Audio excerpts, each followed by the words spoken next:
How can we get to a point where we focus on what makes us happy? When it comes even to relationships, it's important kuulizana wewe pesa kwako ni nini? Do not think that you are very smart, that you're not gullible. If you spend enough time in the casino, you will gamble. And so we have to go back and learn how to set financial goals. Not just how much do I want to make, but how much do I want to be spending in 5 years.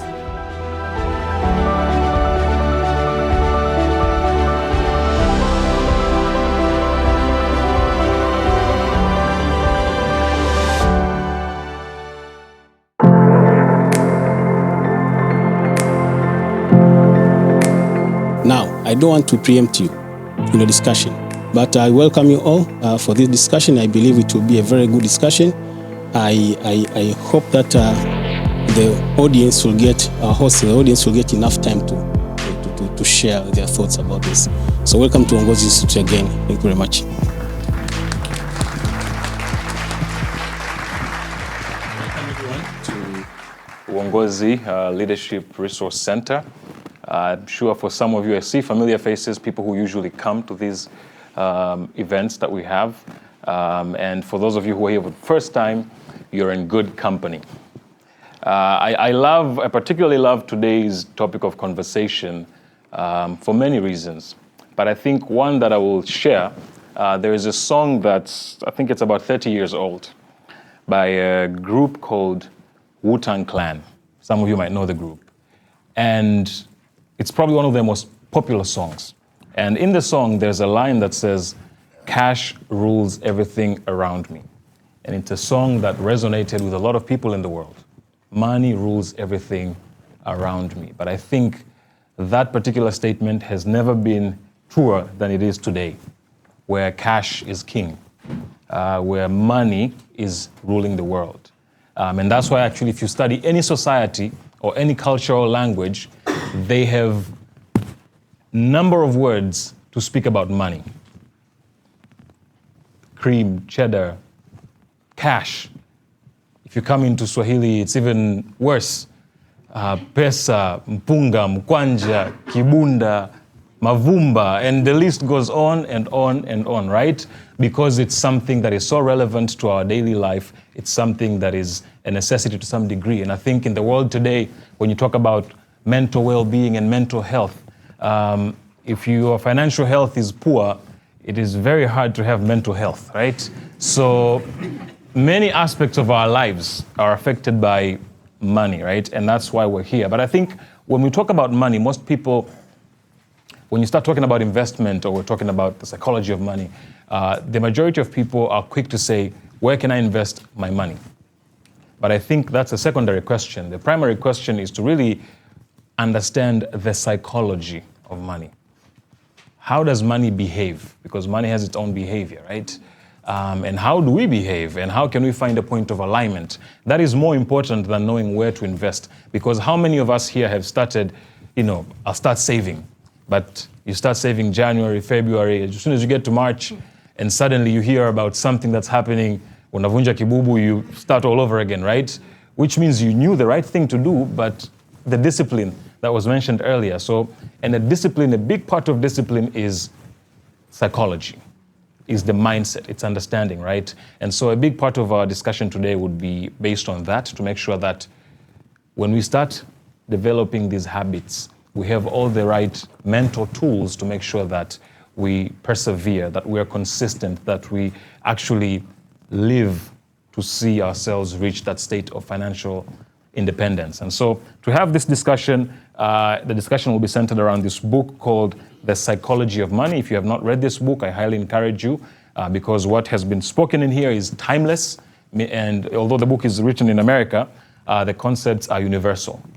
So I would highly encourage you to read the book. And so to have this discussion, I am joined by a panel. I think when I was coming here on my way, I was thinking about them. And what they do in their work lives is a good setup for one of those someone walks into a bar joke, right? Because it can really go well. Like an investment strategist, a tax manager, and a CEO of a microfinance walk into a bar. You think what kind of conversation happens there.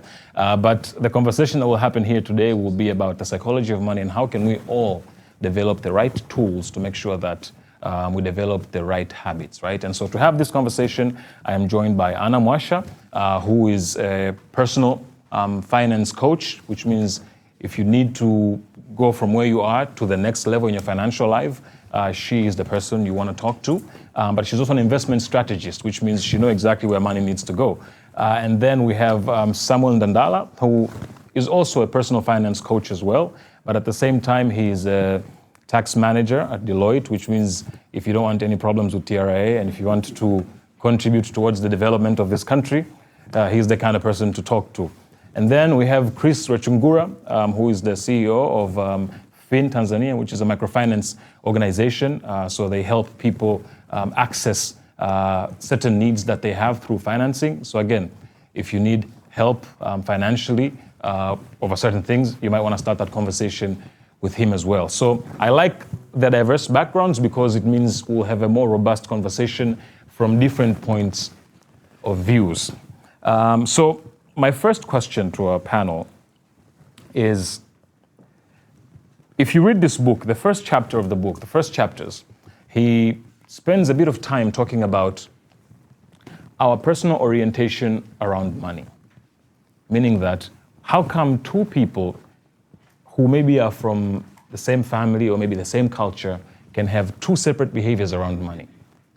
What is the role of your background, how you were raised, the events that you experienced when you were growing up, where you grew up, all that history, it has a very important role to play around money. Someone who grew up in a place where there was political instability and there was no safety, their view of money is very different from someone who grew up in a place where there was a recession, to someone who grew up when they had an abundance of things, right? To someone who grew up in a household where people were always on a budget. So everyone has a different orientation around money, and sometimes we don't really take time to figure out, what is my orientation around money? What is my view, and what events in my past have shaped this view? So I think it will be a good beginning point in our conversation. So the question is, how important is it to stop and take account of our history with money, our past relationship with money, how we were introduced to money? It could be that maybe you were asking for something from your parent, baba nataka hiki, kwambia sina hela, and then suddenly you're like, okay, what is this money that my dad doesn't have that somebody else has, right? So our history plays a critical role. So how important is it for us to actually, before we jump to say, where can I invest, to actually ask ourselves, what is my orientation around money? What is my history around money? Wow, I was like, they're going to do this ladies first thing. So yeah, just for this first question. Thank you for having me. I think it's very important that we understand our own personal relationship with money because it forms, it's the frame which we work with when it comes to money. And I think as you were speaking, I was thinking, okay, people could grow up in a house with maybe that is very budget oriented, and one child could be mimi nitakuwa hivi hivi, and another child akasema mimi I will never have a budget, you know. So again, it could be two people in the same environment but have very different outcomes, right? I have siblings and we have very different relationships. So money is personal. I think that's the one thing we need to agree. It's a very personal thing, and we all cannot have the same view of money, and our experiences might be the same, but how we interpret them and how we decide to digest them in our heads and like, okay, this is what this means to me. Because then that also aligns with values and everything else that is tied to it. So I think understanding what is money to me, you know, what does money mean to me? And it's a very weird question because like money is money, you know? Money, it's money, it gets things, it buys sugar, it does, you know, but is money freedom? Is money just an enabler? Is money just, you need to decide kwamba mimi kama mimi, not what people say, not what you have been told, but to me, what is money? Because then that really frames hata mahusiano yako, you know, because if you say for me money is everything, then you are happy to kill all relationships in the name of money. So it's important to understand what is money to me and what shaped that experience. And sometimes you could understand, okay, they were tight because it was the economy, it was in recession, or that's, you know, or maybe my parents just wanted financial freedom. They wanted the ability to travel and retire at 40. So we had to go through a tough time for 10 or 20 years, right? So I would say that is everything. And when it comes even to relationships, it's important kuulizana, wewe pesa kwako ni nini? You know, is it a problem solver? Is it something that you apply money to everything? Because then you understand how people think and how people operate. Because if someone has used money to solve problems, then they will try doing it even in problems that don't need money, right? So I would say that is very, very important. It's a weird question to ask, trust me, because it's money. Yani kila mtu anajua hela ni nini. Ukileta mtoto, as you've said, there's many different names, and everyone knows what money is, but what does it mean to you? What and how did it come up? I think we also need to know the trigger, because, and we'll go into the book, so let me not preempt, but once you also understand the triggers na kilichofikisha hapo, then there's the self-awareness around money, and unakuwa rafiki na pesa, you know? Thank you, Anna. Let me pick up just from where Anna finished, you know, in terms of the triggers and self-awareness, right? I think understanding your history really helps you. So personal experience, I've been in the personal finance space for quite a while, but it's only in the last maybe 3-5 years where I've really taken time to think about how does my past impact my view of money. And a personal story, I remember the first time I went for a job interview. My mom's advice to me was, if they ask you how much you want, just say, you know, I'll take whatever this role gives, right? And then looking back at that, I think her advice was coming from a very good place. You know, she wanted me to make sure I get the job. You know, don't act like you want a lot of money or whatever, right? But that's an advice that was coming out of a scarcity mindset, right? And looking back at her history, you know, I grew up in a single parent family. So she really struggled to raise us up. And so for her, she just wanted her son to get a job. You know, even if they pay you peanuts, get the job, right? So I realized how such an upbringing has affected my view of money, because I grew up now with a scarcity mindset, right? And so even when we negotiate for salaries, I have a scarcity mindset. Even when I'm trying to do a certain business, I have a scarcity mindset. And so understanding that has really transformed how I think about money, because now I'm intentional. Where I need to have an abundance mindset, I set myself up to have an abundance mindset. You know, I don't shy away from asking for what I'm worth, right? And so I think it's very important. Most of us have grown up in that kind of environment where there's not enough in the house, and it affects us who we become, you know, and how we relate to money. So yeah, I just wanted to pick up from where you ended. That's really cool. Sam, do you have any additional? I think fundamentally, we are creatures of narrative. Everyone has an internal narrative that is consistent across your life. And joy or sorrow is almost directly proportional to the delta, the difference between the narrative and what is happening in real life. And that's the expectation. So if my narrative is I should be a millionaire by my age and I'm not, or if my narrative is I should have achieved a certain level of wealth, influence, success, fame, and I'm not, there is going to be an internal struggle between myself and that narrative. And that is a source of the lack of happiness. Because the book is about wealth, greed, and happiness, right? So there's always that battle between the narrative that you have, the dialogue that you have internally within yourself, which is nagging and it is not going to go away, right? And the reality. And the expectations, which is the narrative, minus reality, is where I think we struggle, a lot of us. And I think learning about our psychology and how we relate to money helps us to introspect and question the narrative. Where did I pick this? Was this my parents' story? Is it my story? Did I hate my childhood so much I wanted to change it? Did I love my childhood so much that I want to repeat it? Right? Did I see someone when I was 18 that had a certain lifestyle, certain mindset that registered with me that that is what I want? Because you see, we are very mimetic. We imitate a lot. Even as we are right now, if you look around, everyone's posture is the same. Why?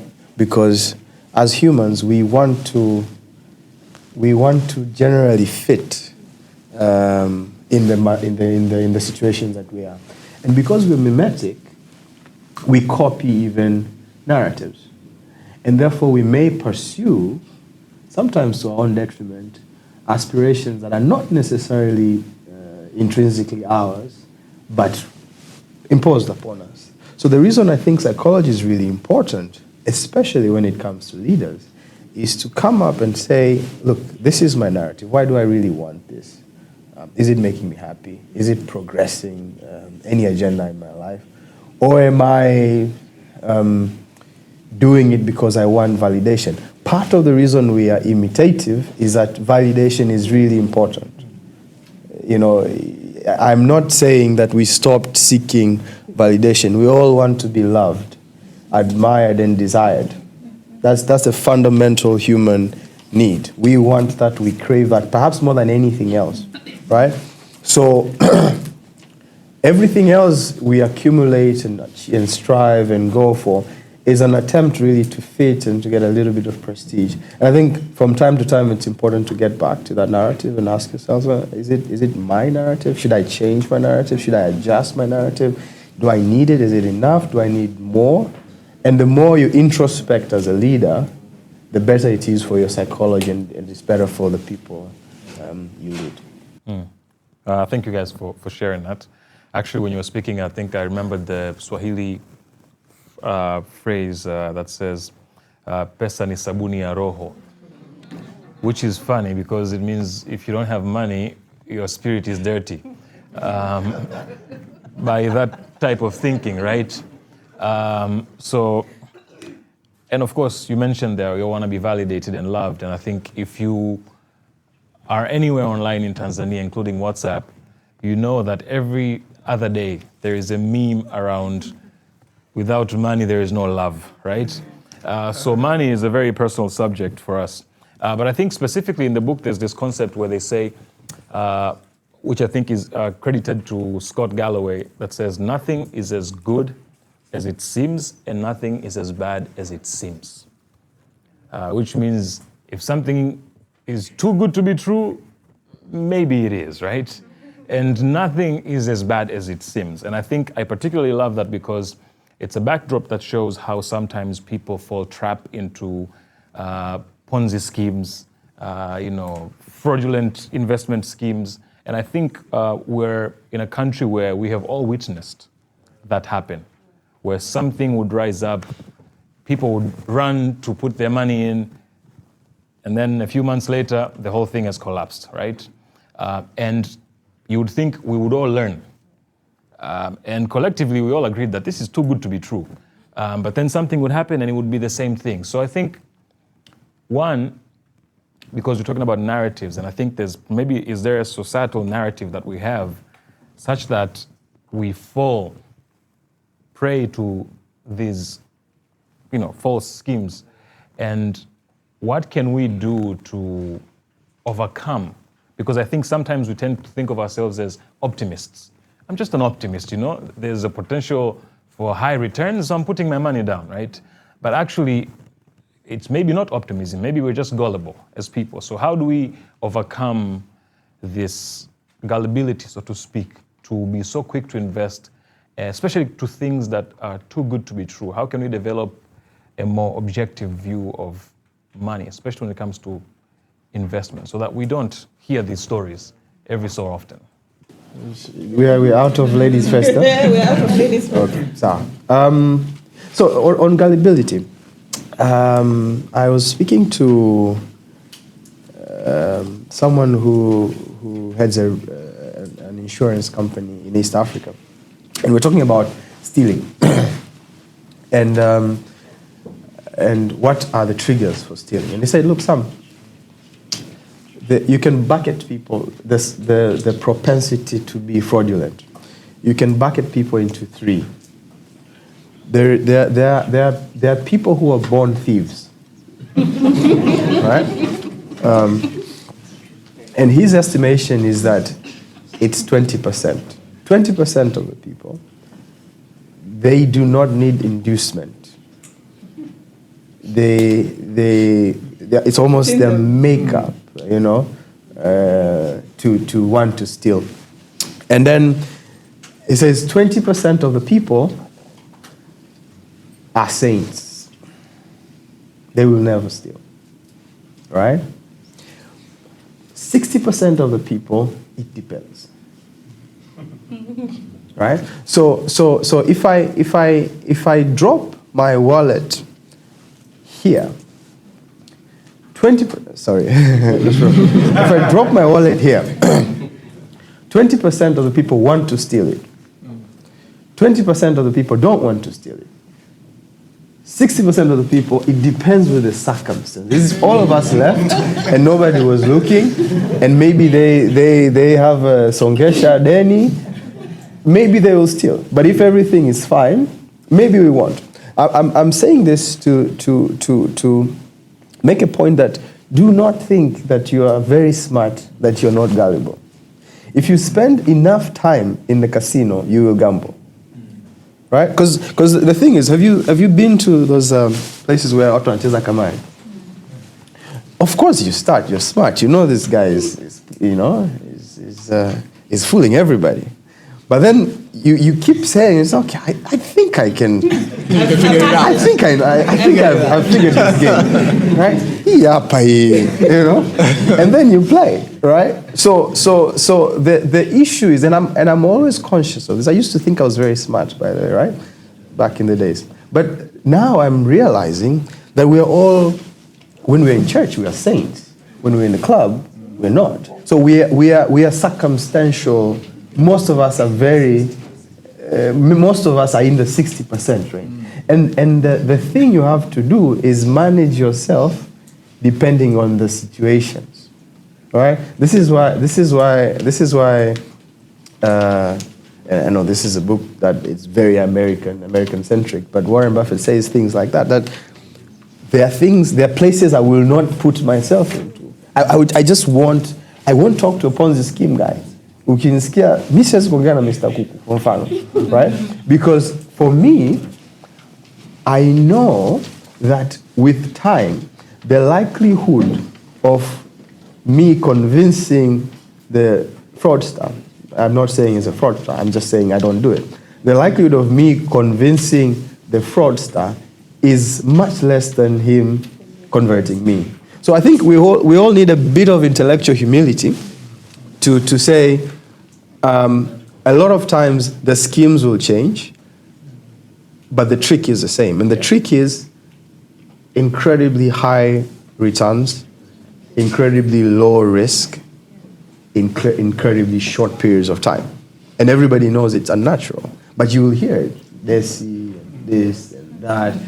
And this, friends, ladies and gentlemen, this is as old as, humanity. In the one interesting fraud was done by somebody called John Law, who defrauded almost the entire France in the 1700s, trying to sell stocks in the newfound land that wasn't found. There was no newfound land, right? But very smart people, and sometimes that's what you ask. Why a lot of very smart people, retired fellows, some of them economists, accountants, engineers, very, very clever people, why do they put themselves in this situation? I think when you play with fire, you do know you're going to get burned. So I think I would just want to give you a warning that do not think that you are immunized just because you have an understanding of finance and economics from the fraud, from fraudsters if you spend enough time with them. Yeah. Maybe I can add that I think sometimes we overestimate our own intelligence. So There's a recent study, I'm not sure whether it's Finscope or there's another study that showed that just about maybe 8% of the population can actually articulate what interest rate actually means. You know, so if I tell you, I'll give you 10%, you know, very few people can actually tell you, not just in Tanzania, by the way, this is a global issue, can tell you what that actually means, right?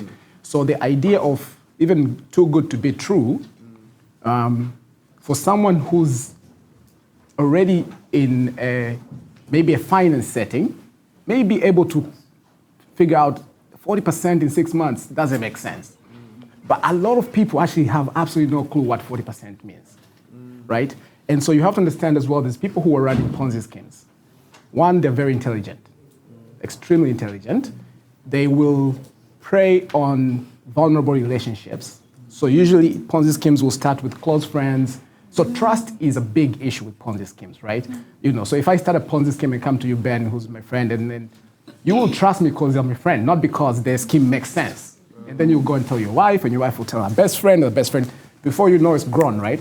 But it's based on trust, right? And so, and this is not, you know, you mentioned a country like ours, but this has nothing to do with Tanzania. The Ponzi schemes are an issue all over the world, and I'm pessimist in this form that I think they will always be there. You know, I don't think Ponzi scheme will go anywhere. And part of the biggest issue that causes them to continue existing is that our generational culture right now is of, we don't want to delay gratification, right? The book talks, you know, quite extensively about the, you know, I'm sure you'll ask a question about compounding, et cetera, right? But the idea of time and waiting, and we don't want to wait. You know, it's the idea of, you know, you'll double your money in 6 months, and we want that, you know, and everything around us promotes that, you know, right now YouTube Shorts are a thing, you know, Instagram Reels are a thing. We don't want even to watch a 10 minutes video anymore, you know, so Ponzi scheme will continue to exist, and we just have to be careful. Thank you, Chris. You mentioned two things that I think also need to be factored in. The trust bit is important, and not just when it comes to introduction of Ponzi schemes, but also the narratives that these people that have made it tell us, right? Like, yani hata sijafanya kazi, yani siku mbili tu, you understand? And somehow, because Sam ni rafiki yangu, like, you know, I just got this body, I went to the gym 2 days, and I'm like, okay, na mimi nitafanya hivyo, you know? So I also don't think we tell each other the truth when it comes to money. Hatuambiani ukweli kwamba jamani nimesota, and not just money, mafanikio yoyote, you know? Like, yani hata sijafanya chochote, you understand? Lakini umesota. So I think that the trust bit and the people that tell us these narratives, we need to be a bit more truthful about money and have those conversations. Jamani, mimi nimedunduliza miaka 6. You understand? Mtu ametoka chuo leo, miaka miwili, ana nyumba, ana gari, anaenda South Africa kila likizo, and you're thinking, I also want that. I think it's just a human thing. I want that. So huyo mtu akija akakuuzia kitu, it is natural for you to think, well, I know Emma and Emma has made it, so I want what Emma has. And if this is what she has done, then I'm happy to do it, yeah? There's a saying they say, is it religion is the opium for the poor? Something along those lines, right? I would also think maybe get rich quick schemes, like Ponzi schemes are the opium for the poor, because you want it so bad. You want something that will comfort you and will solve your problems so bad, kwamba logic flies out the window. And it could be my economist father, it could be Sam with his ACCA, it could be the most intelligent people. Lakini when you are so desperate for something, I think that logic, yani huoni, you know, kawaida baadaye you are like, hivi lakini kweli 10,000 kwa siku, nani angenipa hizo hela? Lakini it's that desperation that you just want, and true to what Chris said, it seeks the vulnerable people. It doesn't go after people that are comfortable, nimekaa. It is that man ambaye amegundua, okay, sasa nimeretire, labda nitaishi miaka 10, kama Mungu amenipendelea, you know, labda 20, 30, and now I just want to live well for my kids. Now nataka watoto wangu wawe comfortable. And now those are the people that are being preyed after. So I think we need to have more honest conversations in what really people do to get money. And also just understanding the desperation and you know, if I know I'm an addict and I'm susceptible to certain things, let me not put myself in that. When you are that desperate, maybe also get an accountable partner, like an accountability partner. Kwamba jamani, mimi, although I also know it doesn't work. Me, I have very intelligent friends in banking, and they've invested money, but I'm like, chick, this money, we give it 9% in a year. What makes you think this person can give it to you in a week? But it's desperation. Anna, nina school fees. Anna, nina iki. Anna, nina iki. You know, let me try. And the thing is, watakulipa mwezi wa kwanza, watakulipa mwezi wa pili, and then it begins. So I think let's be honest. Let's have tough conversations about money. I think we also don't have tough conversations about money. Like, mwacheni afanye. Me, I'm that person. I would really like, efu kweli, tukae tufikirie, nani in this economy will give you this return. But I think also, and then it's easier said than done, but let's remain woke, right? I know it's a new age thing, but let's try and have that reflective. Kwamba hapa, is it shida zangu mimi? Because sometimes you do something like, I'm being a fool, lakini nimekubali na saa nakuwa mjinga leo, nimeamua nakuwa mjinga. Let me do this, and then when I come back, I will share the learnings for all of us. You know. So let's make informed decisions. I think the other part is also just looking for information. I think we're a society where utauliza mtu hivi imeendaje, just go do your homework. Does this actually make sense? Yani usiulize mtu, because if my interests are for you to get in ili na mimi nilipwe,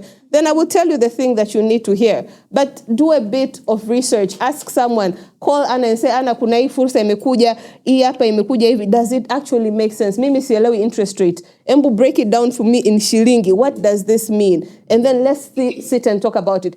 Ask questions about money. You can actually walk into a bank and ask them questions about money. Ila tunakata hiyo kwa mwezi hiyo monthly management fees. You can actually go in and ask. If you have a relationship manager, ask. Uliza, hii percent 10 ni nini? What does this percent mean? You know, so let's broaden the conversations about money, because information is power. And the more information you have, the better decisions you're able to make. Wonderful. So we'll soon start our Q&A. So, if you have any questions, I think everyone has a notebook. So if you wanted to articulate it very well, you can write down the question. And for those who are watching online, you can type in on the chat your question, and then someone will bring it to me and I can ask our guests. Now, before we transition to the Q&A, something else. It's interesting because in English, it's spoken differently than in Swahili, right? In English, they say wealth is quiet. In Swahili, nasema pesa ina kelele. Kwamba pesa nazungumza. You can't, ukiona tutajua tu, right? But the idea that wealth is quiet, in reality, in the modern world we live in today, it's probably more true that pesa ina kelele, in a sense that we live in a world of social media. People are signaling. If you are traveling, we probably know that you're traveling. If you gave your wife a car for her birthday, we probably know that. If you've, whatever you've done, right? We know, things are known. So as a result, we all want to acquire those things. And so what I often see is people do make money, but their burn rate is so high. They're spending the majority of what they're making because they're trying to keep up with appearances. They're trying to signal as well. They're trying to appear. The funny thing is, I saw a video clip this morning actually online. Some rich man was throwing a birthday party for his wife, and people were like, what am I doing with my life, right? And yeah, so you wonder, and which means people are like, I can't wait to have the money. Because if I do, I will also make a statement with the party I am throwing for my wife or whoever, right?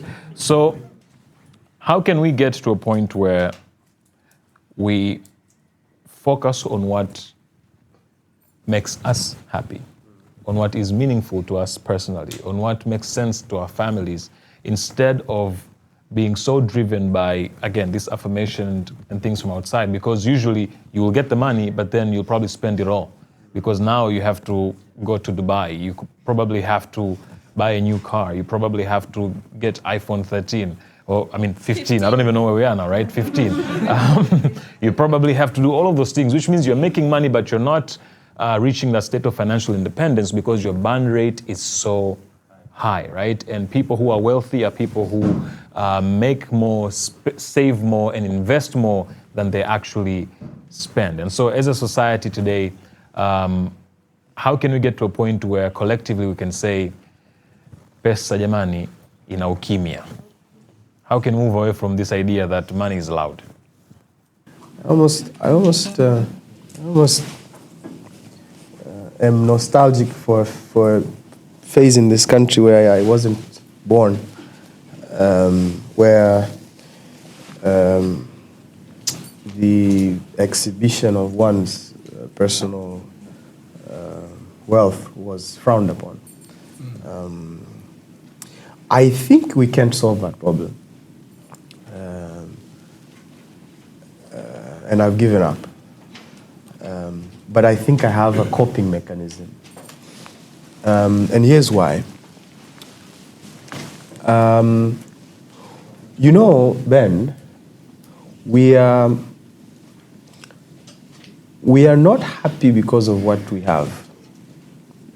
We're happy with what we have relative to what others have. Dada, what's your dream car? Oh my God.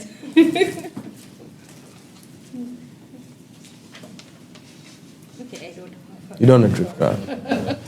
Women don't have. I don't know. Women don't have a dream car. What's your dream car? Range Rover. Sorry? Or GMC. GMC. Let's say a Range Rover. Your Range Rover, once you have it, do you have it already? No. Okay. Once you have it, it's not the Range Rover that makes you happy. It's the fact that Range Rovers are few in the city. So if you came into Julius Nyerere International Conference Center with your brand new Range Rover, and you found that the rest of us have Porsches, your levels of happiness change immediately. Right? So the issue is not what I have. The issue is what do I have relative to what others have, right? And that's a struggle. If you get that point, maisha umeyaweza, right? Because then it's you against you, right? Jordan Peterson writes and it says, compare yourself to who you were, not against people. Because the truth of the matter is, you never quite know, you see me or Ben or some other person, you never quite know their story, right? You never quite know their story. In fact, there are some people who look like they have amazing lives. And if you had a window into their lives for 24 hours, and you were given an opportunity to swap lives with, you probably would say no, right? Because we have a slither, a very tiny substrata of what we see is happening in their life. So I think that's one. It's very important that we know how to regulate our levels of happiness. And then two, one of my favorite quotes is, wealth is money that is not spent. Anything that is spent is not wealth. There's, I think, a Nigerian proverbs that says, everybody can pee on themselves effectively when it's raining. But when it stops raining, you will know who wasn't peeing on themselves, which means basically you could have a highly leveraged life. So you have the Porsche's car, Porsche's house, Porsche's places, but you're so fragile financially that one miss of a payment, two misses of a payment, everything collapses. And that's why you see billionaires. There's a German billionaire 2 years ago who committed suicide. Why? Because he'd stacked up his financial life so thinly such that he's optimized everything, and when something falls, everything falls apart. So there's that element of comparison. And again, perhaps it's important for people to make a few choices on what is important to them, right? So your Range Rover is really important to you. It's meaningful to you. But you can't say a Range Rover and a private plane and, a yacht and everything else and an island and stuff like that.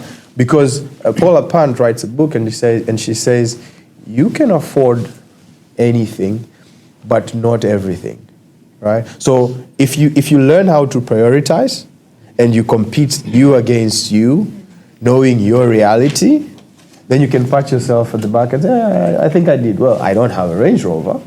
I'm not having these holidays, but given the circumstances, I give it to her. And that is really, really hard. That's fundamentally ego management, right?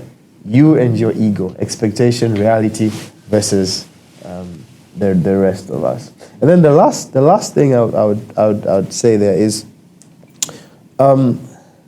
we know intuitively that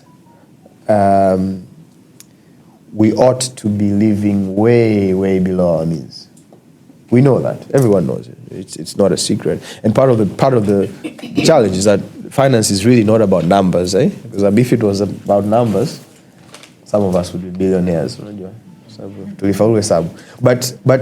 the point is, it's behavior management. And we know that there is income coming in, and we know that there are expenses. How do we be honest with ourselves and say to ourselves, look, you can only spend this much. Your burn rate is, in fact, what I've learned over more than a decade of working and making money and trying to invest is that the most successful results I've seen are not so much to do with how much money I made, but how much money I kept, how low I could keep my expenses. And now the thing is, we can pack it on slow. We can shoot up our expenses, but our incomes are not rising at that level, and therefore that's where we struggle, right? Yeah. Thank you. Maybe just to add there. So there's something called lifestyle Crip. It's basically when your lifestyle increases as your income increases. And it's part of the problem. Because we're very good at, generally most of us are very good at setting goals about how much I want to make in 5 years, how much I want to make in 10 years. And I work a lot with SMEs, small businesses, and you can see the growth, right? This time they're taking this kind of loan, this time and you can see the income is growing. So people work hard and they make money. But we don't set goals about, what Sam is talking about here. This is how much I want to spend in 5 years or in 10 years. And so what happens is, as we're growing our income, our spending is also increasing. And so the noise you're talking about, I think the book talks about rich versus wealth, right? Rich, where you make a lot of money, wealth is the money you keep, right? But truly, we need to define rich as the difference between, our passive income versus our burn rate. That's when you feel you have money. And so if you're able to define it that way, where I say, if my passive income is 1 million and I spend 500, then you can feel safe. The only way you get there is by making less noise. So when all your friends are driving Range Rovers, you choose not to. Not because you can't afford it, because you need to get to a point where your passive income gets there. So the problem now we have is that if I have a target, right now, let's say I spend 1 million shillings a month, and I have a target, I want to raise my passive income to get to 1 million so that I don't have to work. I start working hard towards it. By the time I get to where my passive income is at 1 million shillings, my burn rate has increased. And so we have to go back and learn how to set financial goals. Not just how much do I want to make, but how much do I want to be spending in 5 years, right? So that we align both. So when we get to a point where my passive income is at 1 million, then my burn rate is at 800. Then I can say I'm rich, and that only happens if we don't make noise. So I agree with Sam that the noise will always be there, because ultimately we are driven by, validation, signaling, et cetera, and social media has done a great job at creating platforms for that, but there are few people who will enjoy the fruits of delayed, gratification, and that's why you have few wealthy people. You can't have the whole world being wealthy, I suppose. Thanks. I'll start with a quote from the book, I think it was chapter 6, and Napoleon's definition of a military genius is the man who can do the average thing when all those around him are going crazy, right? And now they were talking about referring to the investing bit, but I think even in the lifestyle, right? So when everyone is YOLOing and, you only live once and we need to do this and we need to do a vacation, what is the normal thing? And now normal also is relative. You understand? What's normal to me is not normal to the other person. It is their normal. You understand? And that is their normal. Now I want to make that normal, my normal, and mshahara wangu does not agree with that reality, right? So the book also there's a chapter that talks about understanding the game at play. I don't think we take time to do that, right? So we see things, we see people, but do we know the game that they're playing? And is it the same game that we're all playing? And we have the same aspirations, do we have the same dreams? Do we want the same things out of life? I want to retire at 40. And because of that, there are things I cannot do because I want freedom. I don't want kuamka asubuhi mimi ikifika, at 41, So that's a decision I've made. That's my goal. But maybe huyu ambaye yuko radhi kila siku ashinde anaposhinda amke atumia hela zake zote, maybe they're happy to work until they're 80.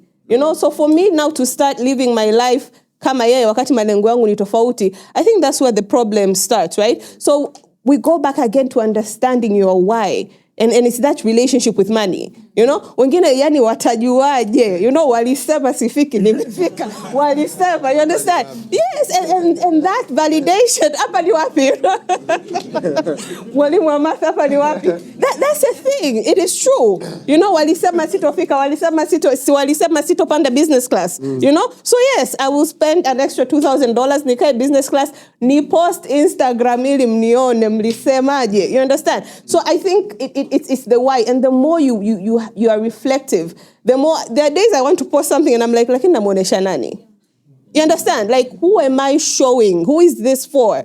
I actually want to enjoy the moment. So I've gotten to a point where I will sit, whether it's economy, whether it's business, nitaweka simu chini and just savor the moment, because I'm not trying to prove a point to anyone. But then it has been a journey. I've gone through my phases. I will not sit here and act holier than thou. I've gone through my phases of seeking that validation. But again, I think it's that journey, understanding what do I want out of life? What is my aspiration? Who am I trying to please? Who am I living this life for? You understand? Because to the point where everything is on Instagram, are you really living your life? Like, okay, umenda hii safari, at what point did you even enjoy that other person that you're with? Because you're constantly posting, you're constantly, and guys, it's work. Yani, iweke gasi, the aesthetics, ikai. You're not even enjoying the moment, right? So I think it's important that, and I think that's why it was the first chapter, to be honest, your relationship with money. What informs it? Because as we see, it then informs everything else. Kuna mtu atanunua Range Rover just because of the mechanics. You understand? Yeah, and it's just the mechanics, and they're thinking, oh my God, the engineer that made it. Ni sawa, wewe uchukue mkopo, wakikoba, wasakos, wabenki, and you're trying to match up. So I think it's important to understand the game that is being played, and then also define your own game. Now, uridhike kwamba this is the game that I want to play. This is for me. This is for my family. This is the roadmap, and this is how I want to do it. The FinScope report imetoka, and they were saying how people don't like insurance because hatupendi kuongelea kifo. But guess what? Wote tunakufa. You understand? Only two things are certain. Nini? Taxman, yeah. But we also don't plan. You understand? Because mimi wanasikitika sana when a person has lived a relatively rich life, and then akifa, vinakufa hapo hapo. Everything dies, and you're thinking, okay, sawa, all the South Africa, all the, what happened, right? So I am an advocate for having the money conversations. They are very hard conversations, because it is how much do you earn, how much do you spend, and you learn your bad habits. In that you learn your bad habits, you're like, okay, sawa, kwa mwezi natumia 1,000,000 kwenda Elements. Mshahara wangu ni 1,500,000. Right? And there are people that do that. And now, when I have these conversations, it's like, okay, why? Why? Work with me. Ni marafiki zangu wanaenda, I want to fit in. I'm like, okay, can you cook at home? Nunueni viazi, chipsi, nunueni chupa moja, changishaneni, because you also don't have to be the baller of the group. Is there a different way of achieving the same thing, but with a different cost, right? So, malengo. I think once you have malengo and appreciating that malengo ya Sam na malengo yangu ni tofauti. And then what other people do does not faze you, right? And then I think if we apply this, I think you had a question, if we apply this to other areas of our lives as well, we'll live such richer lives, right? Watoto, unampeleka mtoto shule, why? Kwani unampeleka mtoto French school? You understand? Yes, I get the hype of wanting your kid to go to French school, but huyu ana shangazi yake Mfaransa ambaye alisema atamchukua. Wewe una ndugu yote anaishi Ufaransa. Hauna. You understand? So let's ask questions. We can even ask why. Sam, kwani unaenda gym mara 7 kwa wiki? Ask. You understand? Maybe he wants to compete in Ironman challenge. Mimi, I have nothing. I just want to wear my crop top in peace. Now, do I need to go 7 times a week? You know? So, Pia, let's have the conversation. Let's reason. Money is personal.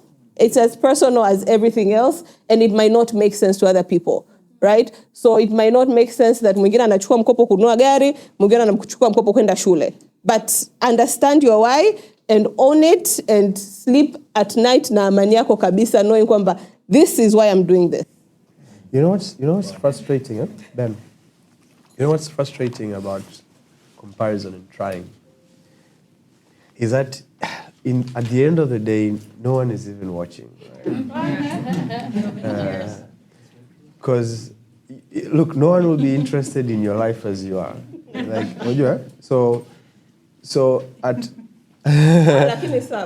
most, you'll get a glance. Right? You'll get a glance. There will be a comment. There will be a conversation. This is what Ryan Holiday says in his book, and he says there was I think in battle.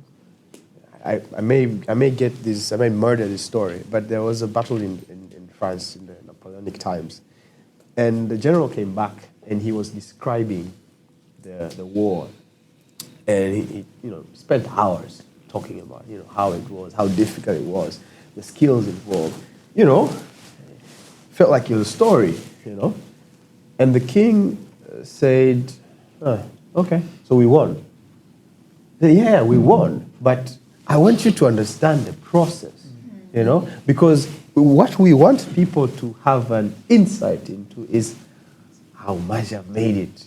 Like, you would have no idea how good a time I'm having here, right? But people only care about this tiny bit. And Ryan Holiday says, a lot of us think that we are in the arena, na tuna mafans, right? So when you post something online, you have fans. Like, yes, they're followers on Instagram, but they're not your fans, They are busy with their lives, right? And there may be a few engagement, you get a little bit of dopamine, but at the end of the day, no one cares. Everyone is living their lives. Everyone has their own problems. Everyone thinks their story is interesting.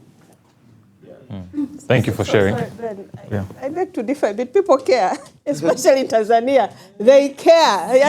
They care. They make it your business. As in, you meet someone, hey, ana squeeze your posti. I'm like, unanilipa. It's my life. But I think the thing is, even if they do care, it's my life. It's my page. I get to decide what I will share.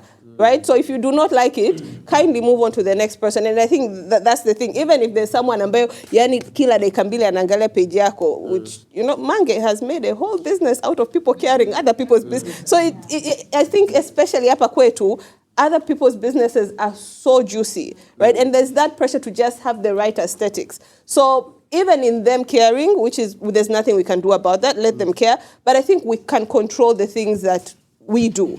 Right? We do not have, hatuna contract na mtu lazima uposti, lazima usafiri uende Cape Town mara 2, utaposti picha 5, utaposti. We don't owe anybody that level of detail in our lives, especially kuchukua mkopo just to satisfy that curiosity. So let them watch. Me nilikuwa nimeweka private, I was like, why is it private? It is my page. It is not private, watch. If I post once a year, it is that one picture that you will get, whether ni vitabu viwili, ndo nimeposti hapo, psychology of money, that is it, you know? So the self-awareness, I think that helps in a lot of things, not just money, but it just gives you peace because you are playing your own game. It is your rules, it is, and the rest is just an audience. Waje, wasije, yeah. Wow. Thank you, everyone. I think we were here, there was a sun shining very brightly outside. And now if you go outside, you'll just enjoy the sight of the moon. So I appreciate your constant engagement and patience for being here with us. Thank you to our, dear panelists for contributing to the conversation. I think it's an important conversation.